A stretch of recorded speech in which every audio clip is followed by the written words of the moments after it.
Cruzando as Conversas. Oferecimento Galeazzi Sul. Há 40 anos, a evolução dos metais. Boa noite, eu sou Guilherme Macalossi, está começando aqui na RDC TV mais uma edição do Cruzando as Conversas, o seu programa de debates, sempre à noite, logo depois do Dois Toques, do meu colega Cadu Oliveira. Você nos acompanha pelos canais 24 e 524 e também pelas redes sociais. Mandar sua mensagem, sua participação. Ontem nós tivemos, inclusive, telespectadores nos acompanhando da Austrália, então ficamos muito felizes, muito satisfeitos de sempre ter essa audiência qualificada, que a cada dia é maior, aqui no Rio Grande do Sul e em qualquer parte do mundo. O programa Cruzando as Conversas de segunda a sexta-feira e com a oferecimento de Galeazzi Sul, há 40 anos, a evolução dos metais. Eu vou abrir hoje o programa mencionando que nós teríamos a participação, junto com os nossos outros dois convidados, do meu querido Giacomo Balbinotto, economista, conhecido nosso aqui, já em várias oportunidades esteve presente no programa, mas um pouco antes do início da edição de hoje, como já era tardar, eu liguei para ele e na hora ele não me retornou a ligação, eu fiquei preocupado e imaginei, alguma coisa aconteceu porque o Giacomo não é do tipo que falta a um compromisso. E, de fato, aconteceu. O Giacomo teve uma pane elétrica completa no seu carro, vindo para o programa. Ao mesmo tempo, a conexão dele com a internet também não conseguiu... quando dá errado uma coisa, dá tudo errado. Ele não conseguiu acessar o Uber e, no fim das contas, ele não pôde chegar aqui a tempo do programa. O Giacomo já está convidado para uma outra edição para falar sobre privatizações. Hoje, nosso foco vai ser, em especial, o Banrisul. Mas eu gostaria de fazer esse registro porque o Giacomo Balbinotto, que é economista e um dos mais qualificados economistas aqui do Rio Grande do Sul, foi convidado para estar presente aqui hoje no programa. Infelizmente, em virtude deste problema, de última hora ele estava vindo para o programa, não pôde se fazer presente. Entretanto, nós temos outras duas presenças qualificadas aqui no nosso programa. Debate de hoje, lembrando então, sobre privatizações e Banrisul, especificamente sobre o Banrisul. Temos o Carlos Paiva, que é economista, professor, vice-coordenador do mestrado em desenvolvimento regional da FACAT, e também o Gustavo Fernandes, que preside um dos institutos mais ativos aqui em Porto Alegre, no ramo da economia, que é o Instituto Atlantos, que vem fazendo um belo trabalho aí, principalmente na divulgação do liberalismo econômico. Então, o programa de hoje promete ser bastante educativo em relação a esta temática. Eu gostaria de agradecer a ambos pela presença aqui, é um prazer revê-los. Já fazia tempo que o Gustavo e o Carlos não vinham ao Cruzando, mas é sempre muito bom tê-los aqui. Ambos já participaram de edições bastante polêmicas, né? Hoje eu acho que o programa vai ser mais tranquilo, mas não estou aqui dizendo que não haverá algum tipo de contraditório, na realidade é o que se espera, até porque hoje o contraditório ele é importante para nós criarmos pensamento crítico e é isso que se presta a este programa. Senhores, sejam muito bem-vindos, boa noite. Eu começo com o Gustavo, que é um defensor do livre mercado, e o governador Eduardo Leite aqui no Rio Grande do Sul, ele foi eleito, eu acho que aqui é importante destacar o que o governador disse e o que está fazendo. E apesar de eu também ter um posicionamento pró-mercado e ser a favor de privatizações, eu também sou um crítico da política. Então eu tenho que apontar a distinção entre o discurso e a prática. Quando o governador estava em campanha, ele disse que iria promover o plebiscito da privatização das 3 estatais aí que estavam em discussão. CRM, CED e Sulgás. Isso aí, CRM, CE e Sulgás. Entretanto, ele resolveu emplacar uma PEC, que foi aquilo que o Sartori tentou durante seu governo. Passou a PEC foi aprovada com uma ampla maioria pela Assembleia Legislativa e, com isso, foi autorizada a venda dessas 3 empresas. E agora começa a se falar sobre a privatização do Banrisul. Na última semana, a Fernanda Bart, que estava moderando aqui o programa, debateu isso com 2 dos deputados estaduais, o Simon e também o Sebastião Melo.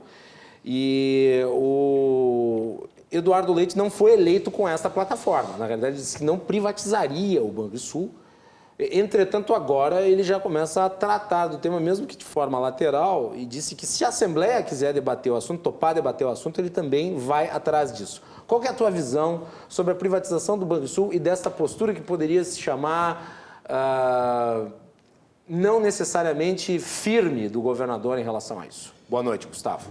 Obrigado, Guilherme. Obrigado, Paiva, por estar aqui. Excelente conversar contigo. E é sempre um prazer estar aqui conversando nesse programa que promove debates frontais sobre temas muito importantes na nossa sociedade atual. Questão do governo Eduardo Leite. O governador fez um compromisso de que não privatizaria o Banrisul. O que eu frontalmente sou contrário, sou a favor da privatização do Banrisul. Contudo, ele ganhou a eleição e a realidade é avassaladora. Ele tem que dar um jeito nas contas públicas. E ele, sinto eu, pelo menos, que ele quer privatizar o Banrisul. Ele só não quer descumprir o que ele disse na campanha. Então, eu não vou promover, mas se vocês promoverem, eu até vou junto. Entende? Ele está dando uma desculpa furada para poder tratar do assunto. Mas eu acho que eu entendo o lado dele, eu acho que ele é bem intencionado. Mas eu apenas não concordava com ele quando ele queria fazer a venda, né, até o limite de controle acionário das ações do Banrisul. E aí o movimento liberal foi bem contrário também. Ele foi pego no contrapé pelo nosso Matheus Bandeira, né? Sim, não só pelo Matheus Bandeira. Entrou com uma ação e acabou forçando o governo a recuar nessa. Teve uma série de iniciativas políticas liberais e da sociedade civil. Assim. Porque, de fato, era uma má ideia. Era uma ideia que ia gerar um ônus para o poder público, no sentido de que ele poderia fazer uma privatização de verdade e aí sim receber um bom valor pelo Banrisul e com essa privatização gerar um alívio, né, no fluxo de despesa do Estado, mas ele, por não querer privatizar o Banrisul dado o seu compromisso, optou por fazer essa venda ia optar por fazer essa venda de ações, né, que ia desvalorizar muito o valor da ação, porque ele não ia entregar o controle acionário, e na minha opinião seria uma má estratégia do ponto de vista de gestão pública. E aí eu acho que a gente concorda, né? Naquela época, tanto os liberais quanto as pessoas do mais à esquerda, né? Ou até o centro, que leram os dados, discordaram da política, imagino eu. Muito bem. Carlos Paiva, eu sei que tu tens um posicionamento em geral crítico a privatizações. Pelo menos da última vez em que tu estivesse aqui debatendo a questão, tu entraste em confronto direto em relação aos que estavam presentes, entre eles o vereador Camozato, que defendiam a política de privatizações. Como é que você está vendo essa questão toda? Veja, eu acho que eu não gostaria de ser caracterizado desta forma, na verdade. Eu acho que há circunstâncias em que a privatização ela é legítima, válida, necessária. Não, e nem todo o ativo tem que ser necessariamente público, é óbvio que não. Acho que tem certas circunstâncias em que o poder público tem muita dificuldade de ser um bom gestor. Ele é limitado, inclusive, pela legislação, enfim, que circunscreve os processos de ação por controles da necessidade, de controle de corrupção. Né? Então, tu tens espaços, é complexa a ação do poder público, ele fica realmente restrito. Eu não gostaria de ser caracterizado como alguém que, por princípio ideológico, é contrário à privatização, absolutamente. Já defendi em circunstâncias, inclusive, em que trabalhei em governos anteriores, que alguns ativos deveriam ser vendidos e privatizados. Não é essa a questão. A questão, na verdade, é em que circunstância, em que momento e de que forma. E, nesse ponto aqui, vamos começar por essa circunstância, quer dizer, eu estou com o Matheus Bandeira e não abro, entende? Eu quero tirar o chapéu para ele, o que ele fez foi fantástico, né? Ele foi gestor, foi presidente do Banrisul, realizou um processo inicial de privatização parcial, de venda de ações, que inclusive não foi, do meu ponto de vista, o melhor possível em relação a outras vendas de ações. O que ele obteve em relação ao valor de mercado, de transação de mercado imediato, o ganho que ele obteve foi relativamente discreto. Em média, se obtém, por vendas de patrimônio bancário, alguma coisa em torno de 2 vezes e meio o valor da ação negociada em mercado. Ele obteve, naquele momento, 2,2 apenas, um pouquinho abaixo da média. Ele mesmo lembra que o Banestado, por exemplo, de São Paulo, foi vendido por 5 vezes o seu valor acionário e, portanto, é possível obter um valor muito maior, mas ele realmente fez uma ação correta de impedir um processo de privatização, de venda, pelo menos de uma parte de ações ordinárias com poder de voto, que no caso do governo Sartori chegou a 1,1 do valor de mercado, do valor imediato, negociado em bolsa, que é muito abaixo de um valor efetivamente, digamos, possível de ser obtido num processo de leilão. Então, quando ocorreu essa ação por parte do Matheus Bandeira, o Cruzando as Conversas foi um dos primeiros programas a tratar da questão, com o Matheus Bandeira presente aqui. Inclusive, convidamos a oportunidade integrantes da base do governo Eduardo Leite para participarem do programa e acabaram, na oportunidade, não vindo. Mas o argumento principal dele é que ele não se contrapõe à privatização em si, mas ele se contrapõe à ação específica de vender essas ações porque prejudicaria o valor de mercado do Banrisul no médio e no longo prazo. E isso enfraqueceria uma futura privatização. Exatamente. Então, acho que nós temos duas discussões distintas aqui. Uma é sobre o processo específico de privatização. E aí eu estou com o Matheus Bandeira e não abro. Quer dizer, eu não estou dizendo que eu concordo com a privatização do Banrisul, que o Matheus Bandeira defende, que aparentemente você também defende. Essa é uma outra questão, mas o que importa é, desde logo, este padrão de privatização, este padrão que o Sartori já deu início, porque há que se diferenciar. O lançamento de ações que foi feito no governo Ieda, quando o Banrisul deixa de ser 99% de propriedade do Estado e passa a ser 57%... Capital misto, no caso. De capital, isso. E que foi o Matheus Bandeira que levou adiante. Esse foi um processo que, no meu ponto de vista, já não foi o ideal, mas foi um processo muito mais bem articulado e integralmente de acordo com as normas legais. E você obteve um valor aproximadamente dentro da média do que se espera de venda de instituições financeiras, porque elas têm um conjunto de particularidades em relação àquilo que você obtém de valor de ação no mercado, na Bovespa, por exemplo, e daquilo que você obtém em leilões abertos. Porque ela tem um padrão, um preço real, efetivo, patrimonial, muito superior àquele que você pode esperar da valorização no mercado imobiliário, apenas de Bovespa, tá? Por circunstâncias que, enfim, seriam complicadas de debater aqui, mas que eu acho que o Matheus apresentou em vários programas muito bem, ok? Então, assim, a maneira como o Sartori vendeu e como o Leite estava pretendendo vender é um equívoco, é um tiro no pé.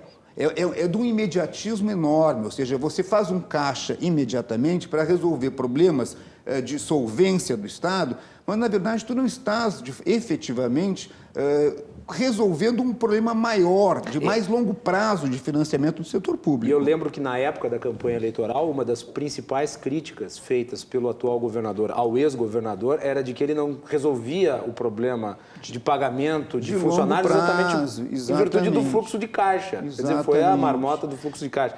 E essa conversa me parece desmoralizada agora. Exatamente. Principalmente em virtude dessa medida, ou dessa tentativa de medida. Aliás, eu vou dizer o seguinte, assim, mais uma vez, por mais divergências que eu tenha no plano ideológico mais geral com o Matheus Bandeira, eu acho ele de uma integridade ímpar. Né? O discurso que ele faz, eu sou fã e divulgo o vídeo dele sobre o STF até hoje. A maneira como as críticas que ele fez ao sair do Partido Novo, eu acho extremamente consistentes. Eu acho ele uma pessoa que eu esperava encontrá-lo, inclusive, aqui para dizer parabéns, porque nós temos divergências, mas existem liberais que são liberais autênticos e que fazem um trabalho realmente consequente com seus pontos de vista político. Quase você o encontrou, porque eu o convidei, só que ele está em São Paulo. Então, ele não pôde vir, mas ele disse que numa outra oportunidade... Espero ter essa oportunidade para poder, inclusive, divergir, mas uma pessoa que eu respeito nas minhas divergências. Né? Mas, então, existe um ponto de vista que é isso, a maneira como se privatiza. A outra, uma outra discussão distinta, é se realmente é pertinente essa privatização, né?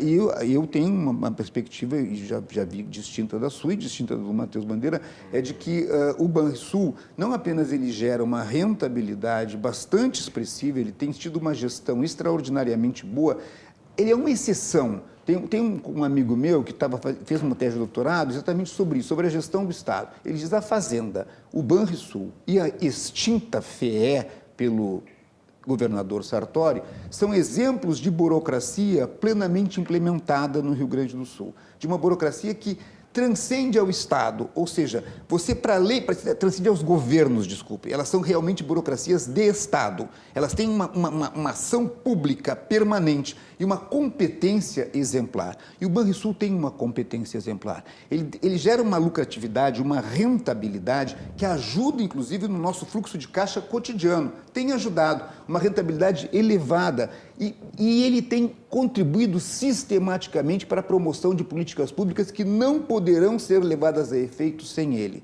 Então, o motivo pelo qual se defende a privatização, do meu ponto de vista, é absolutamente ideológico. E aí está a minha diferença com o Matheus Bandeira. Muito bem. Vamos tratar disso, né? Eu tenho uma discordância frontal quanto a isso, porque, sim, o Banrisul ele é superavitário, né? Ele tem, segundo os dados do Cefaz, ele tem ele converte para o Estado em torno de 200 mil. Tá? 2 milhões. Só que a questão é a seguinte, se tu privatizasse o Banrisul, a Zenit Asset fez uma avaliação, no pior cenário possível, tu arrecada 5,4 bi, tá? Segundo a avaliação deles. Desculpe, na pior das hipóteses, tu arrecadaria 5,4 bi. Isso tá, na avaliação da Zenit. Uhum. Tá? E na melhor das hipóteses, tu arrecadaria até 9. Uhum. O que acontece? Atualmente, o Estado do Rio Grande do Sul ele tem uma dívida de 73,3 bi, tá?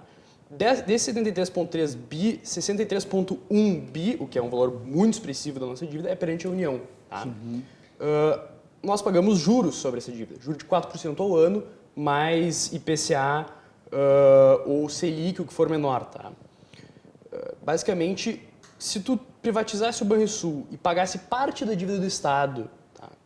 Com o valor que tu arrecadarias, tu terias uma diminuição da despesa corrente do Estado de pagar o juro da dívida. Tá? Isso ficaria em torno de quanto?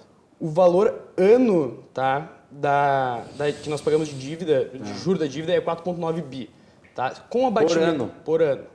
Com o abatimento da venda, ficaria entre 4,2 e 4,5, tá? Que é uma redução de 421... tem uma correção de 421 mil, tá? Aí, de milhões.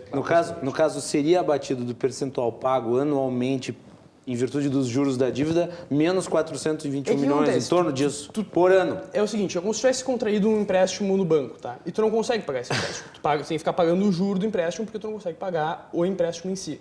E aí tu resolve vender teu carro e pagar parte do valor que tu pegou emprestado. E aí o teu juro é sobre um montante menor.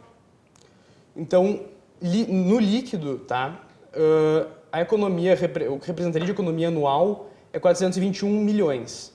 O que o Banrisul converte para o Estado por ano é 200 milhões. Ou seja, vale mais a pena num fluxo anual em 200 milhões, né?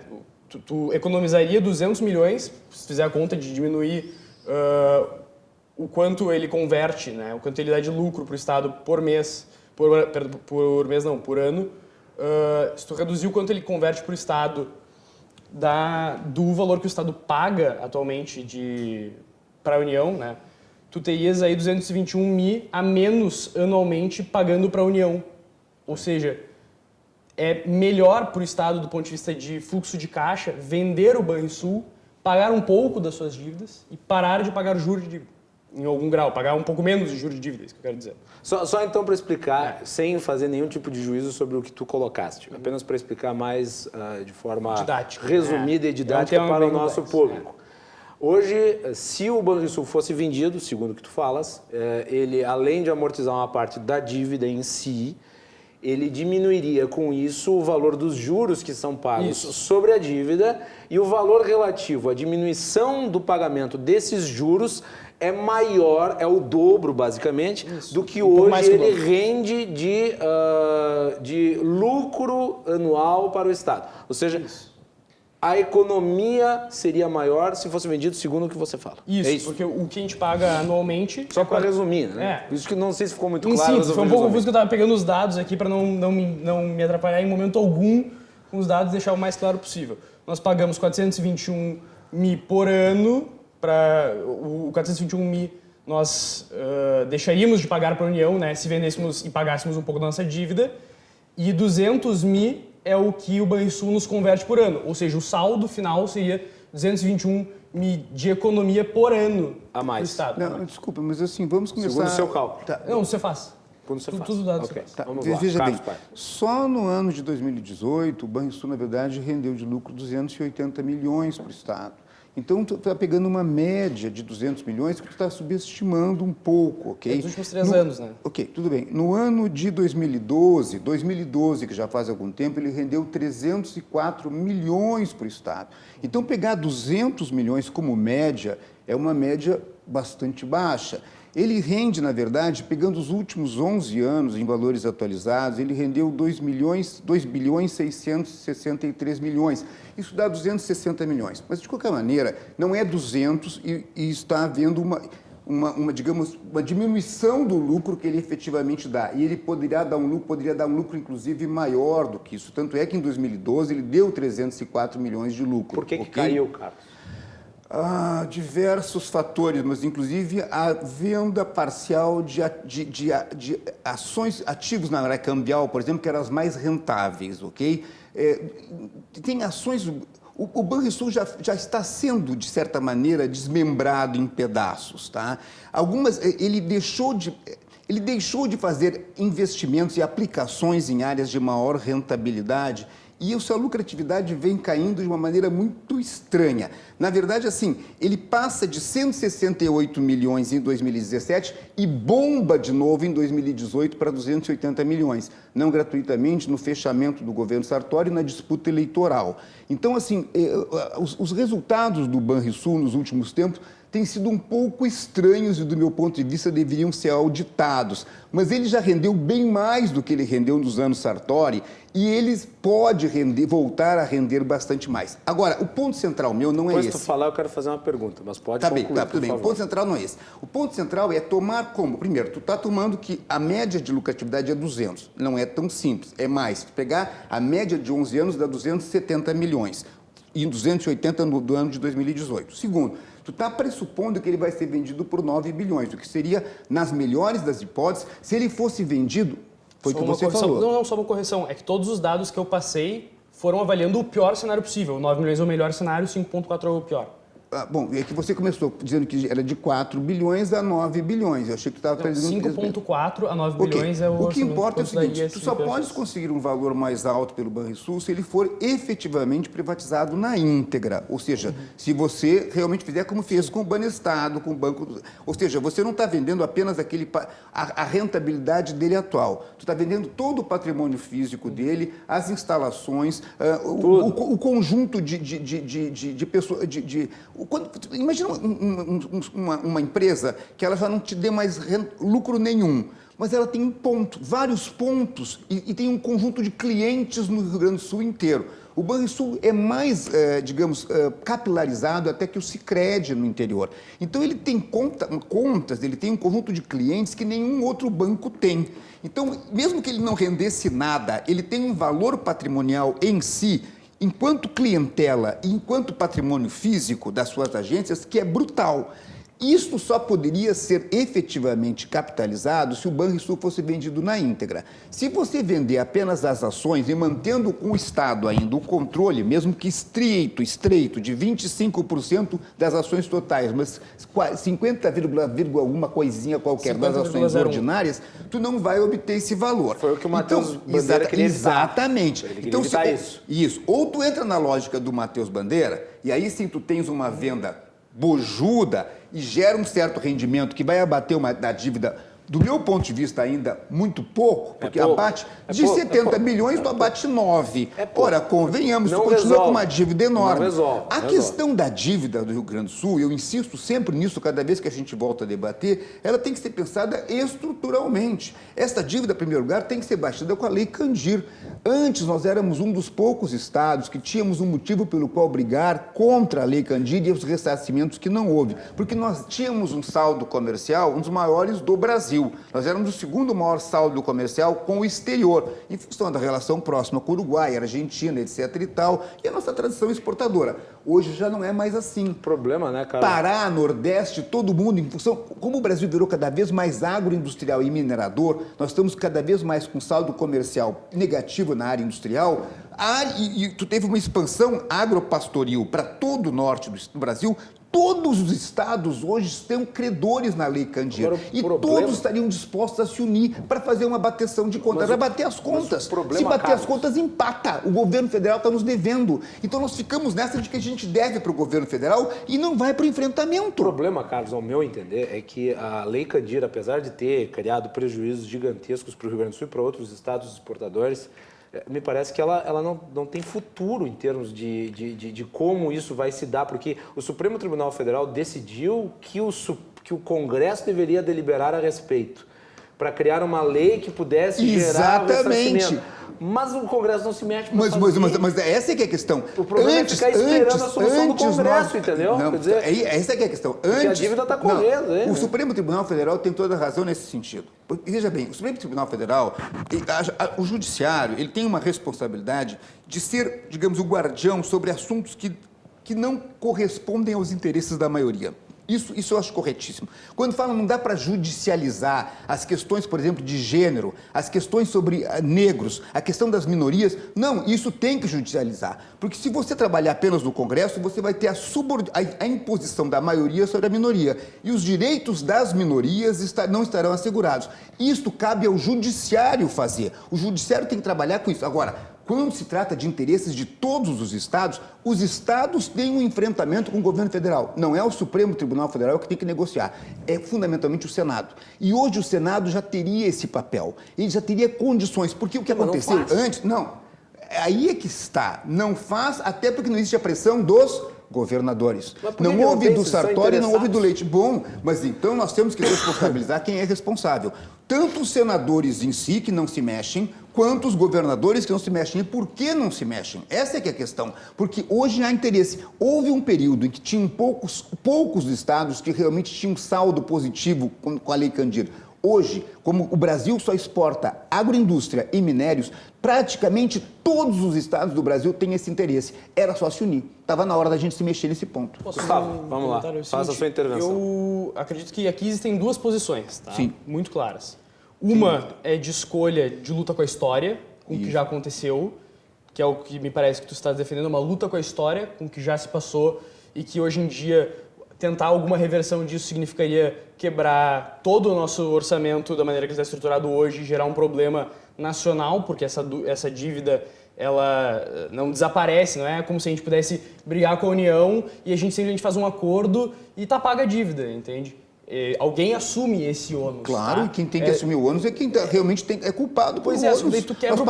Nós pagamos essa dívida várias vezes tudo bem. E o governo não nos paga o que nos deve ao governo federal.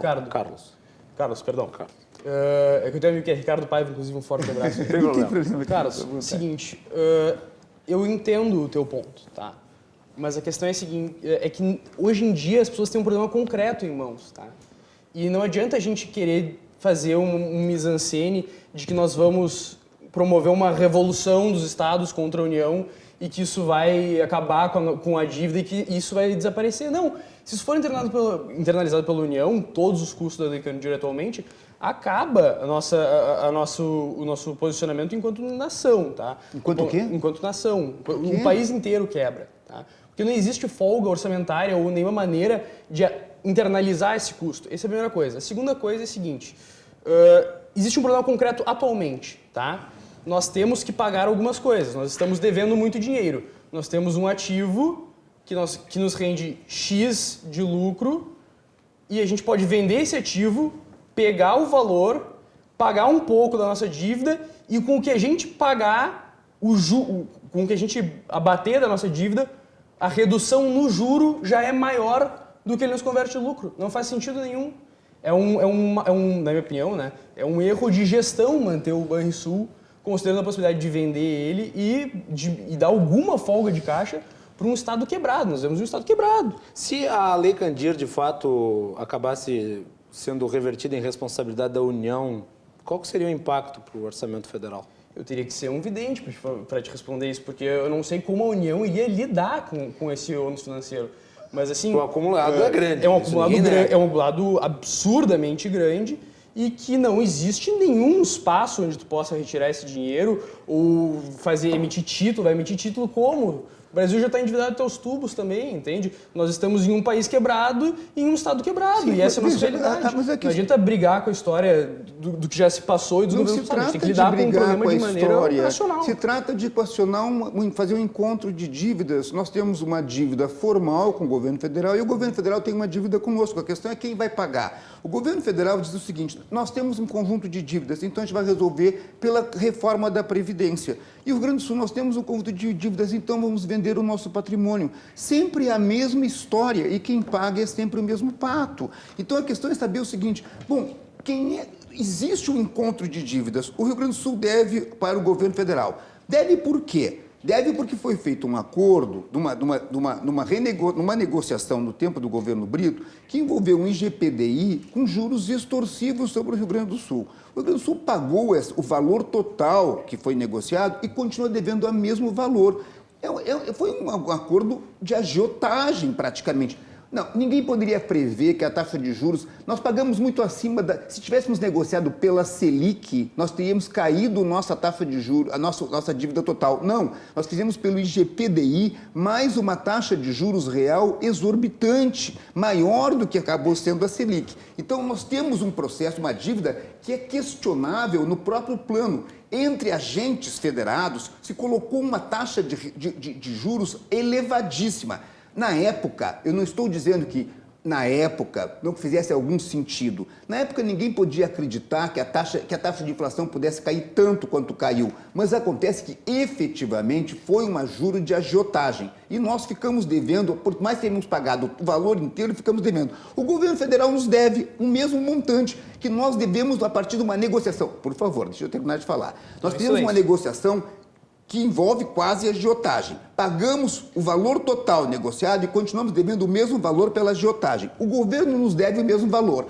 E nós não conseguimos fazer o encontro e diz, não vai adiantar fazer o encontro. Então a gente vende o Banrisul e resolve 10% disso. Bom, então agora vamos chegar ao ponto seguinte. Supondo que você esteja certo e que isso nos dê alguma folga, o Banrisul é irrelevante para qualquer processo de desenvolvimento do Rio Grande do Sul. A gente vende simplesmente... Perdemos um conjunto de ativos e não tem mais nada de significado. Esse é o outro plano da discussão. No plano efetivamente assim contábil, eu estou de acordo com o Matheus Bandeira e não abro. A negociação da maneira como está sendo feita é um furo, é um tiro no pé. Então já está se negociando mal. Se fosse para se fazer alguma coisa decente, teria que se privatizar integralmente e fazer como o Banestado, com a possibilidade de ganhar 5 vezes o valor hoje negociado em bolsa, e não 1,2 ou 1,3. Mas aí seria uma outra questão. Só que aí nós entramos na questão final. Isso só poderia ser feito se o Banrisul fosse relevante para o desenvolvimento do Rio Grande do Sul. Será que ele é? O que ele fez nos últimos 90 anos da sua existência? Ele realmente foi irrelevante e ele é irrelevante para nós? Vamos pegar a diferença fundamental de funcionamento de um banco público em relação a um banco privado. Qual é que é a diferença? Os bancos privados, eles têm uma lógica que é... Ser sustentável. Exatamente. Ser sustentável, não pegar dinheiro do contribuinte. De curtíssimo prazo. Eles estão sempre atrás eles têm uma preferência pela liquidez crônica. Em primeiro lugar, eles não têm eles têm uma simetria de informações. Tu é um cara que é um procurador, um demandante de empréstimo. Você vem até mim. Você demanda e eu sou um banqueiro. Eu não sei exatamente qual é a rentabilidade futura do teu negócio. Agora, existe um agente que tem alguma capacidade superior de projetar qual é a rentabilidade. Este agente é o poder público. Não, vamos dizer... Discordo frontalmente dessa afirmação. Qual é que é a perspectiva que tu tens, por exemplo, para o desenvolvimento do setor do turismo no Rio Grande do Sul? Aí que tá. Tudo bem. Hoje em dia o setor banqueiro privado e tu enquanto banco do Banrisul. Se nós temos um projeto de desenvolvimento do turismo, Gramado, Canela já mostraram que deram certo. O Vale dos Vinhedos mostrou que deu certo. O que nós temos? Nós temos Itaim, Bezinho, nós temos Bom Jesus, nós temos Cambará, nós temos uma região inteira com alto potencial de desenvolvimento turístico. Se há uma política de desenvolvimento turístico do Estado, eu sou capaz de apostar em empréstimos e em financiamento ao setor turístico turístico, porque eu aposto na rentabilidade, porque eu tenho um conjunto de elementos que eu vou estar fornecendo para projetar esse desenvolvimento turístico. Já o setor privado não é capaz de fazer isso. O Banrisul é um agente que pode participar de um planejamento global, enquanto que um banco privado não faz isso. Ele faz apenas a especulação de curto prazo. Essa é a lógica dele. Vai, só para responder. Vamos lá, Gustavo. Basicamente, o debate está muito bom, convenhamos. Quem está acompanhando está gostando, eu tenho certeza. Em outras palavras, o que me parece estar dizendo é o seguinte: o poder público não precisa se preocupar em fazer empréstimos racionais, razoáveis e que vão ter retorno, porque ele sempre pode pegar do bolso do contribuinte depois ou fazer alguma manobra para pegar dinheiro do erário público. Isso de quem, meu querido? Alguém falou no teu ouvido? Só um segundo. Eu esperei, né, senhor Paiva? Vamos aguardar e fazer um diálogo, por favor, civilizado. Você está me acusando de uma infantilidade. Não, tudo bem, então o senhor me responde no próximo bloco. Se eu dissesse uma coisa dessas, eu não teria feito economia. Não, mas é que... Por favor. Não, o que o senhor me disse? O senhor me disse o seguinte: quem tem o conhecimento sobre se uma região... Só um segundo. Desenvolvimento. Se quem tem conhecimento de um projeto, se um projeto de desenvolvimento vai dar certo ou não, é o Estado. Nós vemos isso hoje em dia? Nós vemos isso... A União fez uma série de promessas de desenvolvimento. A gente vê desenvolvimento. A gente viu uma série de promessas em nível estadual de desenvolvimento. A gente viu desenvolvimento? Não. O Estado não tem essa informação. O Estado acredita que é interessante fazer empréstimos para tal área porque ela é estratégica, porém ela não converte. E aí o que acontece? Tu tem uma dívida depois, tu tem que arcar com o ônus desse investimento irracional que ele faz, porque ele faz a partir de critérios políticos e não técnicos, e aí o Banrisul serve para isso, para tu fazer essas aventuras. Eu, como contribuinte, não quero um banco público que faça aventuras por dinheiro. Simples assim. Vamos fazer intervalo? Vamos, eu acho que é o momento. O Gustavo fez a sua ponderação. Na volta nós continuamos o debate aqui. Eu vou largar uma e depois vocês respondem. Vamos pegar a média que o professor Carlos trouxe aqui para nós. 260 milhões ao longo de 11 anos. Se nós dividirmos isso por 12 meses, dá 21 milhões por mês. A pergunta que eu deixo para vocês depois debaterem, não é pouco? Fica para a volta.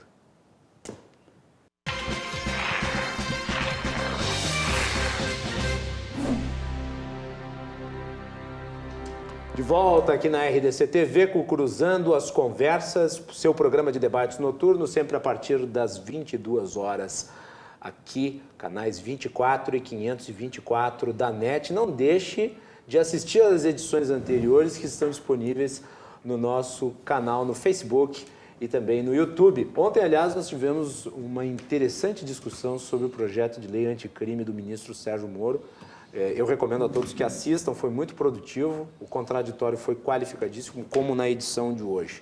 O Cruzando as Conversas é um oferecimento de Galeazzi Sul, há 40 anos, a evolução dos metais. E lembrando também aos nossos telespectadores que o Cruzando as Conversas traz sempre para vocês aí os debates mais relevantes sobre os temas do momento. Eu enfatizo que amanhã nós vamos falar sobre as manifestações do presidente Jair Bolsonaro na ONU e na próxima semana vamos falar sobre Lava Jato e sobre desenvolvimento industrial também. Então não percam aí as edições do Cruzando as Conversas. Uma notícia muito importante para quem tem perda auditiva. A Mais Sons Clínica da Audição conta com uma equipe especializada em perda auditiva preparada para solucionar problemas como dificuldade de assistir televisão, dificuldade de falar no celular e, principalmente, paciente que acaba não se adaptando com as próteses tradicionais. Perda auditiva é coisa muito séria e ela pode acelerar a perda de memória e também o declínio cognitivo do paciente. Se você tem familiares ou problemas auditivos, encaminhe até a Clínica da Audição Mais Sons. Telefone de contato está na sua tela, 3061-7373, repetindo 3061-7373, clinicadaaudição.com.br. A tecnologia mais moderna do mundo referente à audição você encontra na Mais Sons, Clínica da Audição. Professor Carlos Paiva. Em primeiro lugar, assim, sobre a questão da perda auditiva, ela traz toda essa série de problemas, mas problemas intelecção não, viu? A gente até ganha uma compreensão maior. Olha lá, hein? Não sei, depende. É que a pessoa se tratar... Claro, eu digo que eu quero dizer o seguinte, fazer uma coisa interessante. Eu aprendi a olhar mais as pessoas, eu vejo melhor o rosto das pessoas, eu faço leitura labial, a expressão corporal.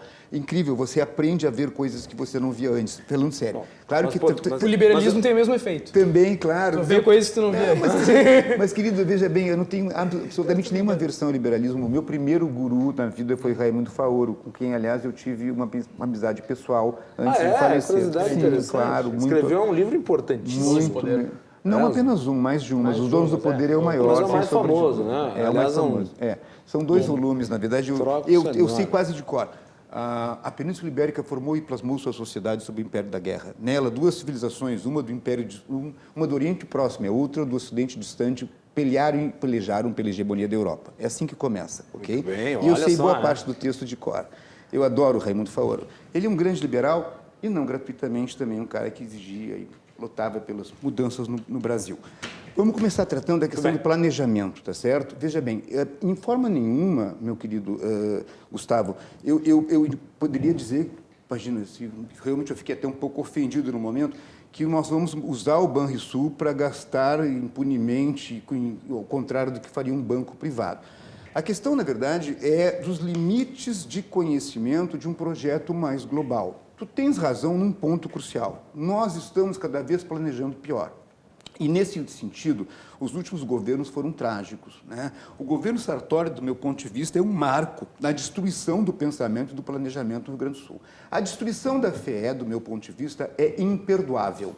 A FEE produzia a matriz de insumo-produto mais rigorosa, rica e consequente do Brasil inteiro, porque nós tínhamos condições de projetar os impactos fiscais de cada ação, enquanto que a matriz de insumo-produto do IBGE para o Brasil não pode, porque em cada estado tem uma alíquota diferenciada de ICMS. Eles simplesmente fecharam a instituição que fazia isso e nunca usaram a matriz de insumo-produto. Então, tu tens razão ao dizer que o nosso estado não planeja bem.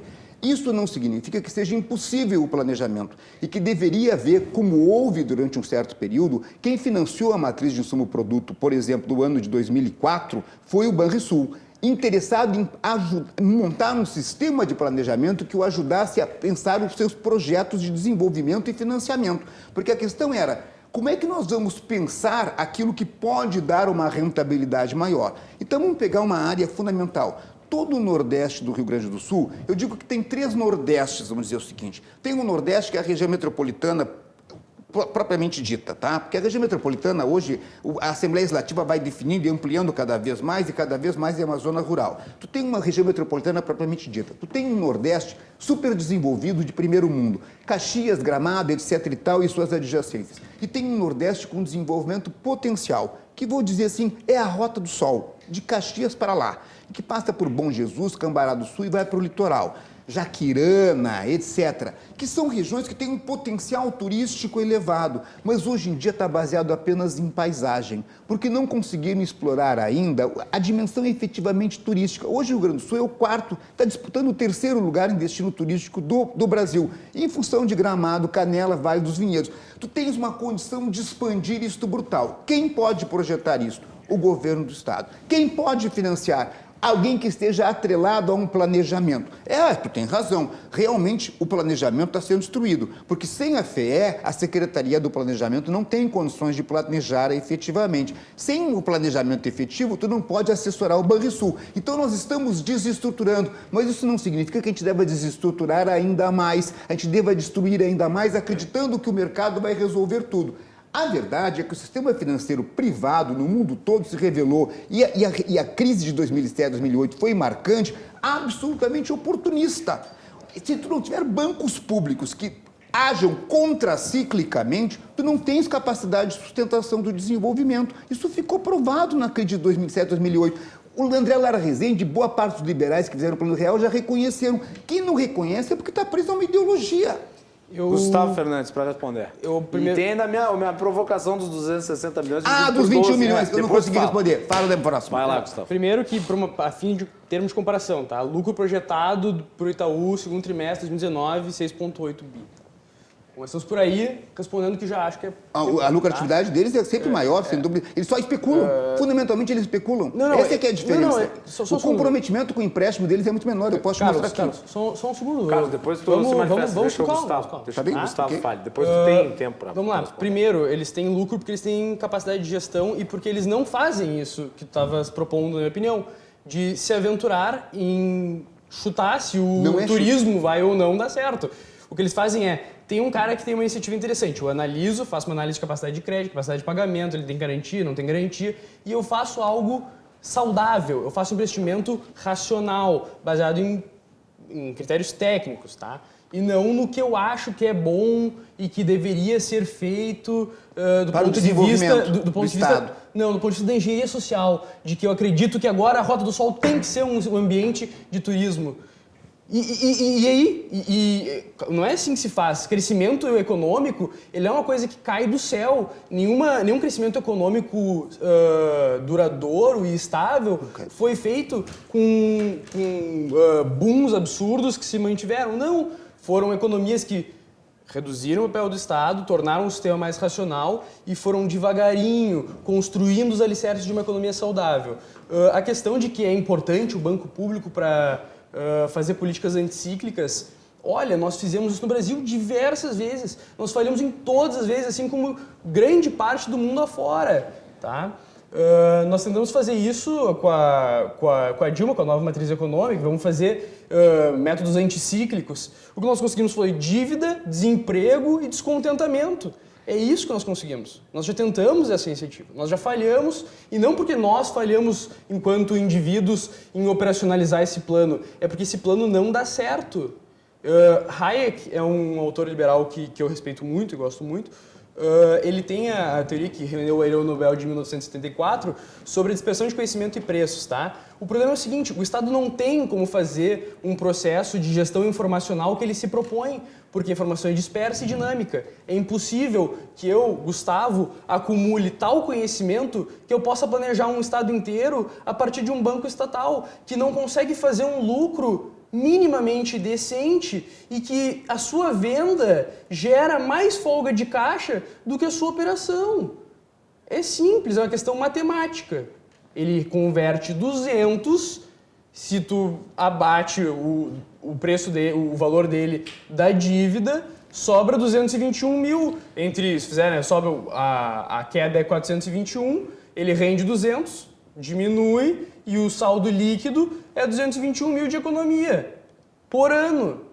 Não tem como ser contrário, é uma questão aritmética. Gustavo, veja bem, tu não pode dizer duas coisas ao mesmo tempo contraditórias. Uma coisa tu diz assim, o Banrisul, enquanto não, banco público... Foi contraditório, porém... Não, só um pouquinho. Tu diz o seguinte, os bancos públicos operam com uma lógica diferente dos bancos privados. Portanto, eles têm uma lucratividade menor. E por terem uma lucratividade menor, eles estão errados, porque nós deveríamos tê-los apenas como bancos privados que têm uma lucratividade maior. Por que eles estão operando com uma lucratividade maior, os bancos privados? Não, agora tu vai ter... Parênteses, só porque tu me interpretasse mal. São dois raciocínios diferentes. Tu vai construir algo baseado em algo que eu não falei, mas tudo bem. O que eu disse não é isso. Eu não acredito que nós devemos manter bancos estatais, mesmo que eles deem ótimos lucros. Porque eu nunca sei quem é o próximo gestor e eu não quero passar essa conta para o cidadão. Mas é exatamente isso que eu estou dizendo do Banrisul. O Banrisul é um dos últimos guardiões do setor público estatal puro. Ele está acima dos governos. Eles, assim como a FEE esteve, a FEE não foi ouvida muitas vezes, porque o que os governos trocavam, nós continuávamos dizendo tecnicamente, com os nossos números de inúmeros doutores e pesquisadores lá dentro, vocês estão fazendo a coisa errada. E enquanto nós ladrávamos, chegou um tempo que o Sartori disse, vamos calar a boca do cachorro. Um outro setor público estatal no Rio Grande do Sul, que é honrado, que tem princípios, que tem noção, é a Secretaria da Fazenda. O outro é o Banrisul. Vão acabar com o Banrisul, vão acabar com o BRDR, vão acabar com a Secretaria da Fazenda. Aí sim os governos vão mandar, sem nenhuma continuidade. Nós precisamos ter estruturas de planejamento de longo prazo com competência. Já fecharam as fundações, não podem fechar mais um agente nesse sentido. Tu não podes me dizer, vamos ter um outro Itaú com a mesma lucratividade. O Itaú não é necessário, não é um padrão, ele é um banco banco importante de se ter, ele já está lá cumprindo o seu papel. Mas é claro que se eu fosse gestor do Itaú, eu faria uma lógica de curto prazo e de alta rentabilidade. Se eu sou gestor de um banco público, eu tenho outros objetivos que são ainda maiores. Eu posso emprestar com uma rentabilidade menor, com interesses sim sociais e vinculados a um planejamento global. E o Itaú não fará isso jamais, não é da função dele. Eu não estou dizendo que todos os bancos devam ser públicos e não estou dizendo que todos os bancos devam ser privatizados. Cada um tem a sua função. Nós temos um banco público que vem funcionando muito bem, que não dá prejuízo, que dá rentabilidade, que tem ajudado no caixa do Tesouro e que tem uma capilaridade muito grande. Quando você fala em 21 milhões, agora sim pegando o seu ponto, que você disse que é pequeno, na verdade a rentabilidade dele já foi maior. Este é apenas o lucro monetário dele, sem considerar a valorização de ações. Isso é uma coisa bastante interessante. Como o Banrisul tem se mostrado um banco bastante sustentável, inclusive ganhando prêmios sistematicamente, por ser um dos que fazem as melhores projeções sobre taxa de câmbio, taxa de juros, ganha prêmios do Banco Central, pela competência altamente profissionalizado, ok? Em função disso, ele vem ganhando também valor acionário. Então, se nós pegarmos, por exemplo, o valor das vendas dos últimos anos, desde 2018, no governo Sartori e início agora do governo Leite, houve um conjunto de vendas pequenas das ações do Banrisul. Se você for computar apenas os dividendos perdidos, ele dá um valor pequeno, porque tu está computando apenas o lucro, mas as ações do Banrisul continuam se valorizando. Então, em termos de ações, o ganho patrimonial é expressivo. Nos últimos anos, nós apenas vendemos alguma coisa em torno de 500 milhões, quase 600 milhões em termos patrimoniais. E em 3 anos, esse patrimônio estaria reposto para nós. Em termos de valorização, o lucro mais o ganho patrimonial acionário daria 200 milhões por ano. Em 3 anos, você tem os 600 milhões que você arrecadou com a venda. Qual é o interesse em vender isso? Você perde capacidade de interferência do setor público, capacidade de planejamento e uma rentabilidade que você... Que negócio tem você que você vende esse patrimônio que em 3 vezes te dá o mesmo retorno? Isso é o que o Banrisul está dando. Você está computando 21 milhões apenas de lucro e dividendo. Se você computar a valorização das ações, você tem um outro componente. Posso fazer uma outra provocação, Pode. Carlos? Eu sou a favor da privatização, ok? Eu não escondo meus posicionamentos, mas eu acho que aqui o espaço é para a gente debater a questão, como vocês estão fazendo de altíssimo nível. Então, eu estou aqui no papel de mais de perguntador para vocês dois que são especialistas na área, são conhecedores mais específicos. Mas vamos lá, no início dos anos 90, lá nos 94, 95, 96, quando foi feito o processo de reestruturação do sistema bancário brasileiro, quase todos os bancos estaduais foram privatizados. Sim. E tu mesmo citaste o caso do Banco do Estado de São Paulo, sim, que foi privatizado à época. E o Banrisul permaneceu como um dos poucos, se não o único. Sim, não. Na verdade, e na forma plena de banco comercial, ele é o único. Mas existem outros bancos que também existem ainda. Eles transformaram, alguns bancos foram transformados em bancos de desenvolvimento, mas com a manutenção do patrimônio, ou seja, pequenos BRDE. Okay? Perfeito. Então, só lembrar o nome de um banco de desenvolvimento importante, BNDES. BNDES. Aqui no Rio Grande do Sul também tem o Banco de Fomento, que é o Badesul. Bom, enfim, só para prosseguir no meu argumento aqui, na minha provocação, é o seguinte. Tudo bem, o Banrisul permaneceu como um banco público, pelo menos de... comercial. Um banco de comando público, comandado pelo governo do Estado, mesmo tendo ele sendo uma parte vendido. E durante um bom tempo, agora já não tem mais, mas teve a fundação, você menciona a necessidade do Estado ter estratégia de desenvolvimento. Só que aí vem a provocação. Tendo o Banrisul e até pouco tempo atrás a fundação, o Rio Grande do Sul não conseguiu se desenvolver como outros estados que não tem mais, talvez, um banco público estadual. Por que isso aconteceu conosco e não aconteceu, por exemplo, com São Paulo, que ostenta níveis de desenvolvimento muito maiores, mais elevados que nós, ou até mesmo estados da região sul, como Santa Catarina e o Paraná, que têm avançado enfaticamente no nível de desenvolvimento muito acima do Rio Grande do Sul e não tem esses bancos? Sim, o Gustavo... Gustavo, depois eu gostaria que o Carlos também respondesse. 2 pontos. tu tem menos... Uma das coisas Sim, que a minha pergunta é tendenciosa, mas o Carlos tem todo de meu querido, responder. não, de forma nenhuma, não é tendenciosa não, é perfeita. A primeira coisa é que eu acredito que existem menos malinvestments em casos onde tu não tem um banco público, tá? O que é isso? Explica a expressão para o público não sabe o que é isso. Malinvestment basicamente é um conceito, o Hayek usa bastante, que é que quando tu faz políticas de injeção, né? Eu vou subsidiar tal coisa, tal área, o turismo, por exemplo, tá? O que acontece? Tu faz empréstimos com menor rigor, menor critério. E aí tu tem mais inadimplemento, mais pessoas que acabaram quebrando porque tu não fez uma análise qual é o projeto deles em si. Então tu basicamente bota dinheiro no ralo. Mas isso é um ponto. O outro ponto que eu quero comentar é uma coisa que o Carlos tinha comentado, que é o seguinte. Ele falou, não, mas o Banrisul tem ele tem um patrimônio que tá bom, é um bom patrimônio. É como se estivesse me dizendo que nós temos uma Ferrari na garagem. Podemos concordar com isso, Carlos? Partimos daqui. Tu está me dizendo que nós temos uma Ferrari na garagem, correto? Sim. O que está basicamente nos dizendo é que se nós temos uma dívida, nós temos uma Ferrari na garagem, nós devemos fazer Uber ao invés de vender a Ferrari. O operacional de um carro é andar, tá? O operacional de um banco é realizar a sua atividade bancária. Claro. Tá? A atividade bancária, ou seja, o que ele efetivamente realiza, tem um lucro pequeno, como a gente estava comentando. Por que a gente não vende esse patrimônio que, vamos lá, patrimônio é o carro na garagem, né? A gente vende ele e paga as nossas dívidas, porque o juro está mais alto do que a gente consegue render com o Uber, entende? Com o que a gente renderia se nós operacionalizássemos esse patrimônio, tá? Esse é o ponto que eu queria colocar. Tá, veja... É uma analogia para Não, fazer. não, perfeito, mas é assim... Tem 2 minutos para responder. Claro. Consegue? Ou tu quer deixar para volta? Tu que sabes, querido, eu não Tu que sei. sabe, Quem coordena o programa é tu, ele fez uma pergunta... Vamos lá, toca a bala então, temos 2 minutos. A tua pergunta ela é interessante, mas veja bem, vamos começar pelo início. Se nós vendêssemos o banco privatizado na maneira correta, que eu discordo, mas ele é correta de se fazer, que seria a maneira do Matheus Bandeira, tá? Privatizando total, tudo, fazendo um leilão e tentando ganhar 5 vezes o valor hoje que está no padrão Bovespa, ok? Como foi feito no Banestado. Não, tudo bem.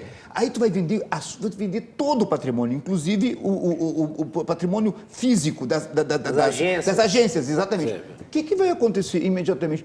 Metade das agências vão ser vendidas como patrimônio físico, porque elas não são lucrativas você ter tantas agências no interiorzão de meu Deus, percebe? Por que elas estão lá? Para tentar promover alguns municípios que são relativamente pequenos e ter algum projeto de desenvolvimento neles. Não tem necessidade para o Itaú tanta agência. Eles vão fazer disso um negócio imobiliário. E tu vai deixar muitos municípios hoje desassistidos em termos de capacidade de financiamento, porque tu vai ter que recorrer a uma outra localidade. No Rio Grande do Sul, alguns lugares são assim muito próximos, são quase que um município dentro do outro. Agora, vamos pegar o exemplo que eu dei agora para vocês. Recentemente, eu estou muito preocupado com a questão do turismo no Nordeste, inclusive porque é um objeto um pouco da FACAT. Nós estamos muito preocupados ali com o desenvolvimento da região Nordeste, que não está naquela Nordeste, digamos assim, super desenvolvida, Gramado, Caxias e região metropolitana. A Nordeste que vai ali para o Nordestão em direção ao litoral. Então, eu fiz a seguinte viagem, tá? Simplificando, de Lauro Miller a São Joaquim, uma das estradas mais lindas do Brasil, que é a Serra do Rio do Rastro, tá certo? Uma coisa maravilhosa. Aí tu chega em São Joaquim e vai para Bom Jesus, 170 quilômetros de estrada de terra. Para você atravessar o Rio Pelotas é uma vergonha. Aquilo ali é trágico. Eles querem desenvolver... Aí eu cheguei em Bom Jesus, uma cidade pequena. E dali de Bom Jesus você pega a Rota do Sol, passa por Jaquirana e coisa e tal, vai em direção a Cambará. Tem potencial. Mas como é que tu vai tratar esses 170 quilômetros de estrada de terra? Apenas com investimentos privados absolutamente racionais? Não. Eu, se fosse o Banco Itaú, eu jogaria todo esse dinheiro na especulação financeira e no curto prazo, e se preferisse com inside information, ok? E mexendo em taxa de câmbio, em ativos, como diz assim, ativos tóxicos. Mas eu não faria investimentos em infraestrutura para desenvolver o turismo naquela região. Só que o potencial é enorme. Quem pode fazer isso é o Estado. Mas o Estado tem que, com recursos próprios? Não, com financiamento. Ele precisa fazer com financiamento, ele precisa ter agências de financiamento para poder realizar. E junto com os setores municipais. Depois do intervalo, o Gustavo responde. E nós voltamos na sequência. Já voltamos com o Cruzando as Conversas.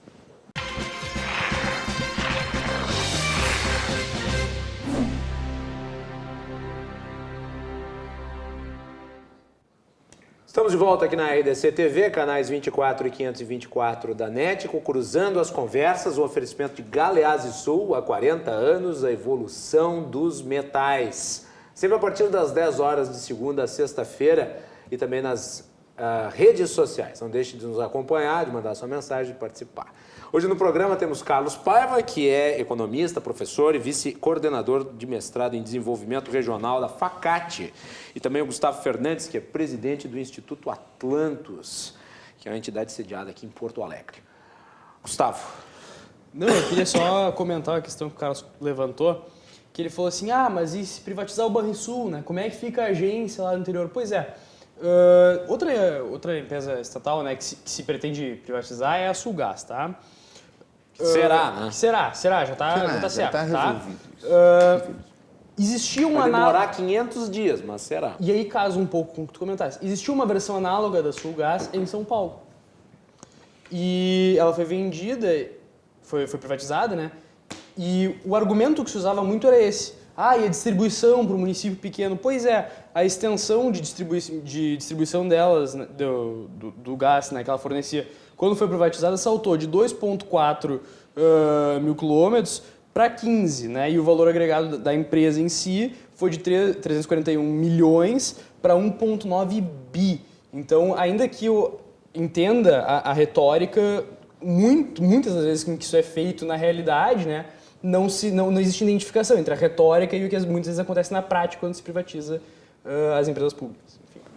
Carlos Querido, Paiva. por favor. E voltando à minha questão que eu gostaria de responder, eu vou reiterar aqui, da questão do desenvolvimento dos estados. Mas assim, querido, veja bem, não vamos confundir uma empresa que foi criada no governo livre, no auge, já depois da negociação do Brito, que já nos comprometia um valor expressivo com pagamentos cotidianos da dívida com o governo federal e com um compromisso que, inclusive, o Olívio assumiu de diminuir os impostos, o tarifaço que o Brito deu, ele ganhou as eleições, em boa parte, com esse compromisso, ou seja, vamos diminuir os impostos e começamos a pagar a dívida do Brito.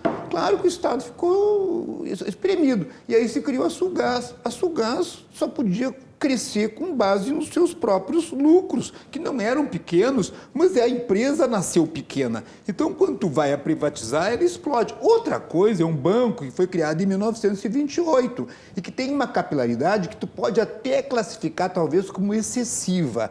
Eu diria, como eu dizia nos tempos do governo Olívio, que a Ceasa, algumas coisas deveriam ser vendidas, não porque não precisasse de silos no Rio Grande do Sul, mas que poderiam ser mais bem administrados pelo setor privado.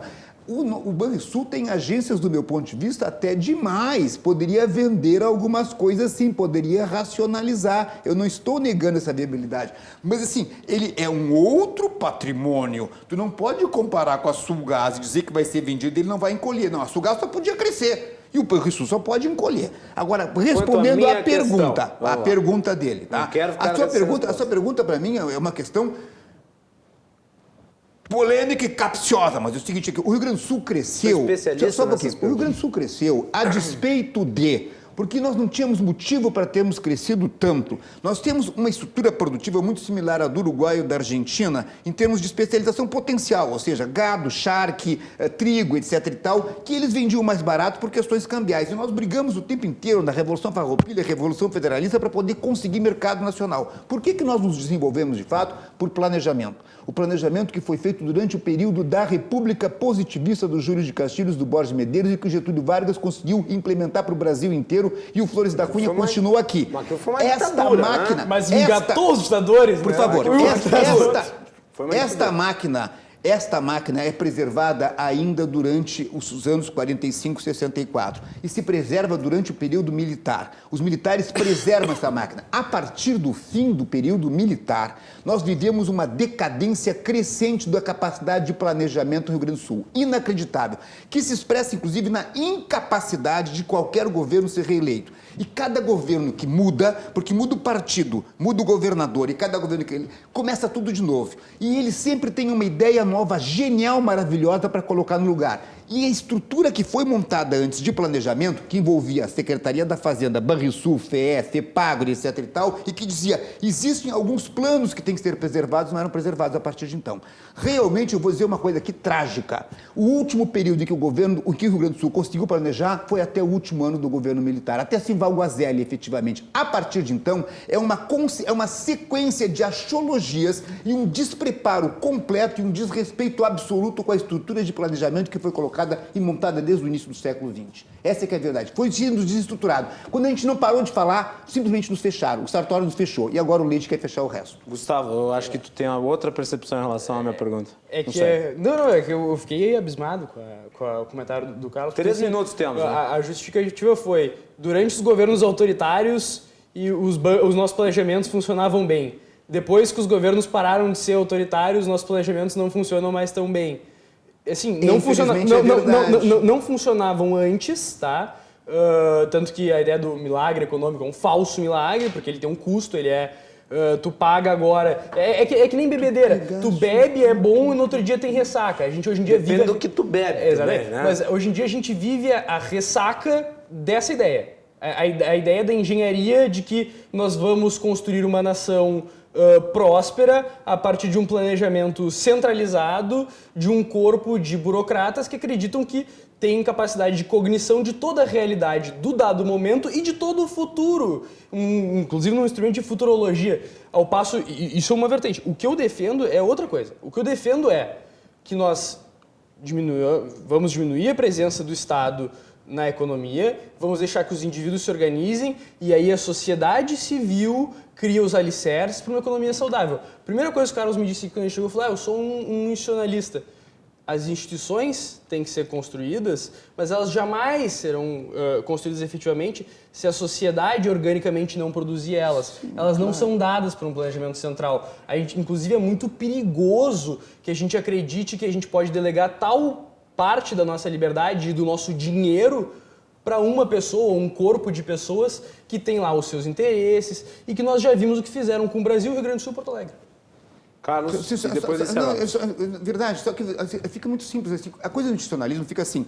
Tu defende o mercado e chama o institucionalismo quando convém. O outro defende o Estado e chama o institucionalismo quando convém. As instituições são constituídas pela sociedade civil e isso envolve cultura. E aí tu tem razão num ponto. Você pegou, e isso poderia parecer, o Carlos vai ficar, ficou exprimido.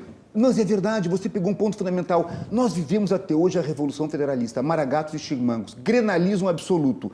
Quando ou tu tem uma estrutura com algum autoritarismo e que se impõe hegemonicamente, ou quando tu simplesmente joga no processo democrático aberto, a radicalidade, a dilaceração. É como dizia um amigo meu, no Rio Grande do Sul, o pessoal que mora na metade sul prefere morrer de fome a dar a mão para alguém que mora na metade norte. E as diversas divisões do Rio Grande do Sul são fortes demais. O grenalismo nos caracteriza como cultura. Faltam instituições por causa disso. Por isso que o nosso planejamento, desde o processo de democratização, gerou o que gerou. A cada processo eleitoral que se passa, começa tudo de novo. E isso é um equívoco brutal. E o que eles fazem? Destroem as instituições que querem preservar, como a FEA e o Banrisul. Senhores, temos 20 segundos para o encerramento, então eu gostaria de dar 10 para cada um para se despedir. Professor Carlos, muito obrigado.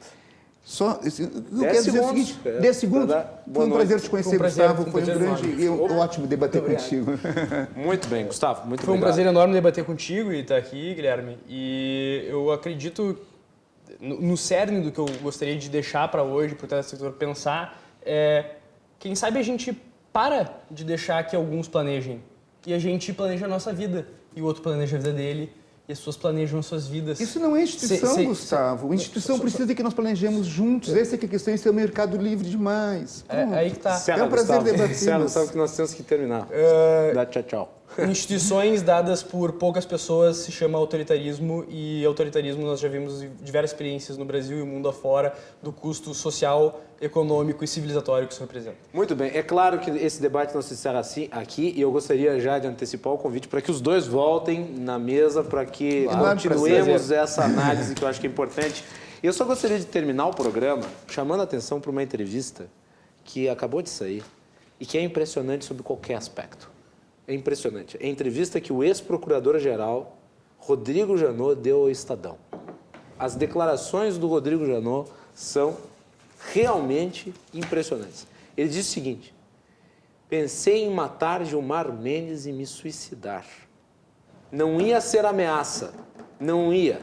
Ia ser assassinado mesmo. Ia matar ele e depois me suicidar. O ex-procurador-geral da República, Rodrigo Janot, disse em entrevista ao Estadão que cogitou tomar uma atitude extrema durante seu período à frente da PGR, matar o ministro do Supremo Tribunal Federal, Gilmar Mendes, e cometer suicídio em seguida. Ele chegou a ir, inclusive, armado às sessões do STF. Boa noite a todos. Leiam a entrevista.